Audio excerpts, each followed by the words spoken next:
Hello, welcome to another edition of Around Town. I have with me today Amelia Rittner. She has produced 3 books. Currently, this is her latest one, Fuzzy Business. I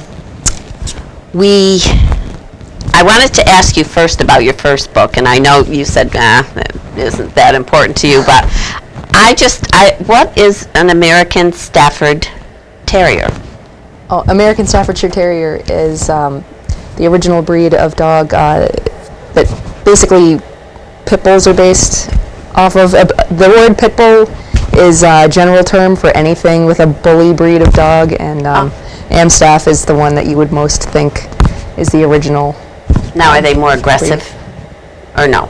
No, absolutely not. That's why I was wondering about, rescue dogs, because you never know what you get. Well, you can end up getting a rescue dog that has issues and is aggressive, or more often they end up getting rid of the aggressive ones, and you end up adopting a scared dog. Oh. So that's the dog that I mainly talked about in that one was my uncle's dog, Lily, and she was very scared. She was just definitely afraid of everything. Was she really? Yeah. Yeah, and then the next book, The Puppy Who Wasn't. What was that about? It's just a children's book. My husband did this silly mooing thing with our daughter, and it inspired me to write a story for her. And a friend of mine from high school illustrated it, so it's just a fun and not educational book for kids. Could you give our viewers a little preview of what Fuzzy Business is all about? I can just read you basically what I have on the cover. It's the best descriptor for it. Okay. In the near future, America is slowly becoming populated with a new minority, men and women who, at their parents' behest, were genetically altered in the womb to exhibit the appearance of anthropomorphic animals. Miara is a humanimal, a woman just like anyone else, except with feline features and some feline abilities. She accidentally witnesses a murder in the San Francisco Bay Area and is subsequently kidnapped by the man she sees fleeing the scene. She is then forced to help him find a way to prove his innocence, but he couldn't possibly be telling the truth, could he? Well, I know because I read the book. So anyway, you said you lived in San Francisco? Well, not in the city. We lived near Half Moon Bay, which is about 30 minutes south of San Francisco, right on the ocean. We could see the ocean right across the street from our house. So that's where you've gotten a lot of your... Yeah, I definitely was inspired by the area, and all the stuff almost all of the places and the scenery that I describe is stuff that I actually saw myself. So the cliffs are that color, and the airport diner is actually there. Did you always have this vivid of an imagination? I hope so. I have not. So not everyone is born with one. I'll tell you that. I've been writing for a long time. I started writing when I was like 14, 15. So. Really? Yeah, writing little stories. They're garbage now that I look at them, but. Now, as a writer, do you have any tips for anyone that's inspiring to be a writer? Oh, aspiring. Aspiring. I knew I would get it eventually. A certain genre you want to write? Read in that genre. Definitely. If you like mystery books and you want to be a mystery book writer, read a lot of mystery books. If you like fantasy books and you want to be a fantasy book writer, read a lot of fantasy books. It helps. The more you read, you keep the language in your head. There's a certain voice that you want to come through in your writing, and you have to keep it in your head by reading all those the separate genres. Also, definitely don't be afraid if it comes out like crap the first time. You're going to end up having to edit and proofread after anyway. If you're good at proofreading it yourself, that's great. If not, have a friend or your husband, wife, son, daughter, whoever is good at reading and editing, have them take a look at it. Anybody, as many eyes as around you as you're willing to let look at the work the more the better. Yeah. Is basically what I'm trying to say, because everybody will catch something different. I've had a few friends read my first drafts, and somebody will catch an error here, or a misspelling, or this whole area I didn't describe something well enough. So I go back and I can do that. Well, I imagine, because in your head you know what you want to say. Yeah, it's hard to do it back. But trying to get someone else to understand what you're saying sometimes is more difficult, I would think. Do you really need a degree to be a writer? No. No. You have to be a good reader. Yeah. And you have to know how to speak English and write English if you're writing an English novel. Well, I think English is so important, really, because some people do not capture the English language very well. Yeah, the better command you have of the English language, the better writer you will be, if you're writing in English, obviously. If it's a different language, I don't know. But yeah, it's tough. And getting something published, that has got to be difficult. It is. It's very difficult. I went through a lot of rejection letters, because you have to find an agent first, and then you have to get that agent to sell your book to the publishers. And I actually cheated and self-published through CreateSpace, but it was a very easy process. I got lucky because a friend of my husband's is an amazing artist, Randy Racine. She did the artwork. I love the cover for me. So I had to pay her to do the artwork, but otherwise I formatted it all myself and uploaded it and made sure it was all, I managed to do the whole thing myself through that program. So other than paying the artist, it really was pretty much free. Well, I think a lot of artists or a lot of people now are publishing through Amazon because there's difficult. Millions. It is difficult. Hey, The Help, that was a free book on Amazon for many years. It made a great movie, and it didn't catch on for a long time. So, it really does. I guess it's important to do stuff like that, to be proactive and not get disappointed. Oh yeah, it takes a while to get going too. I've been doing a lot of my own marketing stuff, so this is marketing right here. But you have to write your own press releases, Absolutely. make up all your own printouts, and get it out there yourself. Advertise yourself, pretty much. Promote yourself. Absolutely. Let's see. Do you think you have to be an avid reader to be a good writer? It helps. Does it? It most definitely helps.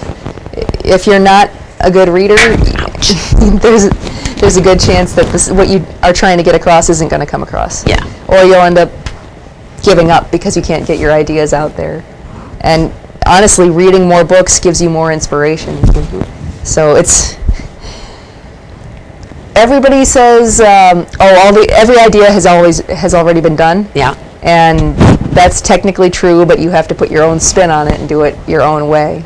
Combine things your own way. So if you get ideas for something from a movie or a book or something that you see, you can still kind of, I don't want to say steal that idea, but twist it into your own. Borrow it. It's basically an unwritten rule among writers. Don't steal it straight out, but if you got your own idea to spin on this, then, Now, do you have a favorite genre that you like to read? I am a fantasy reader. I have read a few mystery novels, most namely the Stephanie Plum series by Janet Ivanovich, which is who inspired me to write this, with my own spin, obviously. But it's the same kind of fun mystery genre. But I usually read fantasy novels, some sci-fi. But Terry Goodkind, the Sword of Truth series, Jim Butcher's books, the Harry Dresden Files. I've read Carrie Vaughn. I've read George R. R. Martin, obviously, the Game of Thrones series. Yeah, we're just talking about the Game of Thrones, yeah. That's an interesting one. They're good books. Wow, they're long books. Yeah. Well, there's a lot of good ideas, though, and it's inspirational because it's like, hey, if he's got this much success killing off his characters, maybe I can kill off some of my characters. I'm writing a fantasy novel right now, so it's... Now, you're going to write a sequel to this, I understand. Yeah, I've actually just entered the editing process in the sequel to Fuzzy Business. I'm planning on it being a trilogy, so it'll probably be a while before the third one's out because I haven't even started on the third one. But the second one probably within a year will be out. Like I said, there's a lot more danger and some violence in the next one. It's just, I'm working on it right now. It's probably a constant change. Do you change things as you go? Sometimes you say, "Oh, maybe I'll change that a little." Oh yeah, I'll say that's a terrible idea. Why did I even do that? And I'll have to edit the whole thing, rip it out, and I bounce ideas off my husband constantly because he's great for bouncing ideas off. I bet. He helps me with the outlines and whatnot. Do you get involved with the characters? I mean, do you actually get to know them? Oh yeah, there's a lot of myself in Miara. So I kind of thought that. yeah. But the other characters too. Yep, I try to base them off at least Several partially. people. Yeah, but a few people that I know, combine their personalities together, plus a little fantasy in there. Like, you want this person to be a little bit cuter. You can do that when you're writing. Absolutely. But the personality is great. So. Will you always stick to mystery, or do you want to do something? Oh no! Like I said, I'm about 40 or 50 pages into my fantasy novel right now, and that's going to be a big, long, epic novel. It takes a long time to write when you've got kids at home. Oh, I imagine. But I'm working on fantasy, and I'm comfortable enough to write a mystery. I think it works out all right, and I'm definitely excited to finish off my fantasy novel. It's just going to take a while. Are you constantly writing? Do you love to write? You must love to write, obviously. I do love to write. It's physically impossible for me to be constantly writing, just because I've got two little kids at home. So I have a 3-year-old and an almost 1-year-old. So Now, are you writing 2 books at once? I'm editing the sequel to this and writing the fantasy novel. So I don't trust I mean, I can start writing 2 books at once, but I'd prefer to just work on editing one while I'm writing another one. It's a little easier to, hone in and get in the zone. It's funny though, when you do catch on, it's amazing how quickly these things fly. Oh yeah, if I had the time to sit there for 3-4 hours a day and pump out as many pages as I could, Yeah. I probably would. I'm stuck working for maybe 1 hour a day right now, so it takes a lot longer to get Yeah. something out. Well, but it doesn't. Rome wasn't built in a day. oh yeah, if you're going to be a writer, that's the other thing I was going to say. You got to set a goal, especially if you haven't written anything before. I promised myself I'd get 1 page a day. It's a very small goal, but it's a doable goal. Absolutely. Because after a year, you've got a novel. Absolutely.